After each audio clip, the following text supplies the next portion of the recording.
सिंध के सीनियर वजीर शर्जील इनाम मेमन ने कहा है कि हुकूमत सिंध ने मुहर्रम उल हराम के दौरान फूल प्रूफ सिक्योरिटी इंतजामात को यकीनी बनाया है। वजीर आला सिंध ने मुख्तलिफ मकादिब फ़िक्र के उलमाए कराम से मुलाकातें की और आयाम अज़ा के दौरान मजारिस और जुलूसों के लिए सिक्योरिटी प्लान का जायजा लिया। उन्होंने बताया कि मजारिस के लिए 14,546 जबकि मुहर्रम उल हराम के जुलूसों पर 35,116 पुलिस एहलकार ड्यूटी सर अंजाम देंगे। कराची में प्रेस कॉन्फ्रेंस से खिताब करते हुए शर्जील इनाम मेमन ने कहा कि कराची, हैदराबाद, सखर, लाड़काना, मीरपुर खास और शहीद बेनज़ीराबाद में 8 ता 10 मुहर्रम के दौरान मजमूई तौर पर 49,662 पुलिस एहलकार तैनात रहेंगे ताकि किसी भी नाखुशगवार वाक़े से बचा जा सके। शर्जील इनाम मेमन ने कहा कि कमिश्नर कराची ने 15 अप्रैल 2025 को एक नोटिफिकेशन जारी किया जिसके तहत शहर की 11 बड़ी शाहराहों पर चिंगची रक्षाओं की आमदोरफ्त पर पाबंदी आयद की गई। उन्होंने वादे किया कि ये पाबंदी पूरे कराची पर नहीं बल्कि सिर्फ मरकजी सड़कों तक महदूद है और ये इक़दाम सिंध मोटर व्हीकल आर्डीनेंस 1965 के तहत दिया गया है।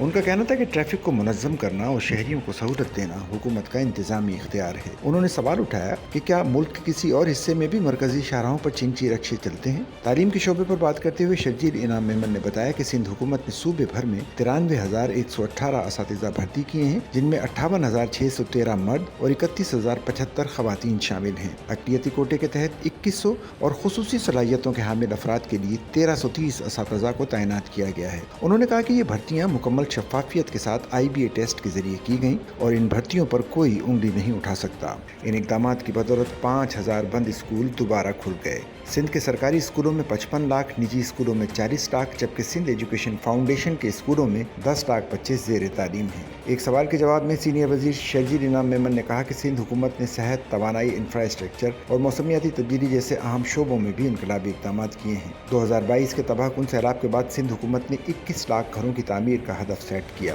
बिलावल भुट्टो जरदारी ने मौसमियाती तब्दीली पर आलमी सतह पर आवाज़ बुलंद की। सिंध हुकूमत ने मैंग्रोव्स के जंगलात लगाए ताकि माहौलियाती तहफ़्फ़ुज़ को यकीनी बनाया जा सके। एक सवाल के जवाब में शर्जील इनाम मेमन ने कहा कि अली अमीन गंडापुर को अपोजिशन की जरूरत नहीं, वो खुद अपनी अपोजिशन है। KPK में अमन अमान की सूरत हाल खराब है और वहाँ के वजीर आला इस्लामाबाद पर चढ़ाई की बात करते हैं जबकि अपने सूबे के मसाइल से गाफिल हैं। एक सवाल के जवाब में उन्होंने कहा कि जमात इस्लामी ने कराची में कभी अपना काम नहीं किया और हमेशा फितने की सियासत की है। सिंध हुकूमत तनकीद बर्दाश्त करती है लेकिन कोई भी हुकूमत को डिक्टेट नहीं कर सकता। एक और सवाल के जवाब में कहा कि एहतजाज के लिए भी हुकूमत ने तजवीज़ दी थी कि एक बड़ा इलाका मुख्तस किया जाए ताकि अवामी ज़िंदगी मुतासिर न हो।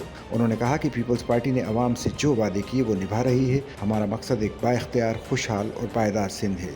माली साल 2025-26 में हुकूमत सिंध 481 नए मंसूबे शुरू करने जा रही है जो आने वाले बरसों में सूबे के अवाम की तकदीर बदल देंगे। उन्होंने कहा कि हुकूमत सिंध चेयरमैन बिलावल भुट्टो जरदारी और सदर आसिफ अली जरदारी के विजन के तहत सिंध के चप्पे चप्पे को हकीकत का रूप दे रही है। शहरों और देहातों के दरमियान तफरीक के खात्मे के लिए देही और पसमानदा इलाकों में तरक्की के नए दरवाजे खोले जा रहे हैं।